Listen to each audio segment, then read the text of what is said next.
Hi friends, இந்த வீடியோவில் வந்து நம்ம என்ன பார்க்க போகிறோம் அப்படின்னு கேட்டிங்கன்னா, இப்போ நம்மளோட சூர்யா 44 திரைப்படத்தோட கதையை வந்து அப்படியே வந்து ப்ரெஸ் மீட்டில் வந்து போட்டு உடைச்சிருக்காங்க. நம்மளோட பூஜா ஹெக்டே ரசிகர்கள் செம்ம கோவத்தில் இருக்காங்க அப்படின்னு கண்டிப்பாக சொல்லியே ஆகணும்.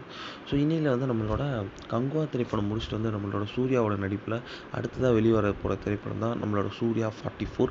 ஸோ இந்த திரைப்படத்தை வந்து அவர் வந்து நடித்து முடிச்சிருக்காரு. ஸோ இந்த திரைப்படம் வந்து ரொம்ப சீக்கிரமாக ஷூட்டிங் முடிச்சிருக்காங்க அப்படின்னு கண்டிப்பாக சொல்லியே ஆகணும். ஸோ இந்த திரைப்படத்துக்கு வந்து எக்ஸ்பெக்டேஷன்ஸ் ஏராளமாக இருக்கு. ஏன்னா கார்த்திக் சுப்ராஜ் சூர்யா ஃபர்ஸ்ட் டைம்னால வந்து இந்த திரைப்படத்துக்கு ரசிகர்கள் கூட்டம் ரொம்ப ஆவலாக காத்துட்ருக்காங்க.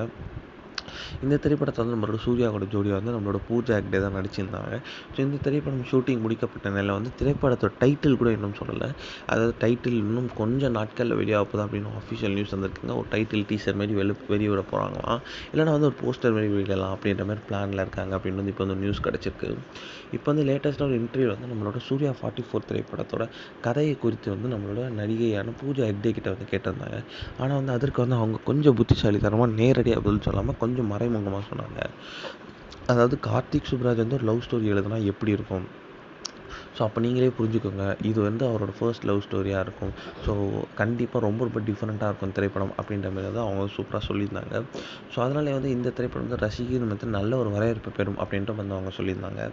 இப்போ வந்து அவங்க வந்து தளபதி 69ல் ரொம்ப ரொம்ப முக்கியமான ரோலில் பண்ணிகிட்டு இருக்காங்க அப்படின்றது குறிப்பிடத்தக்கது.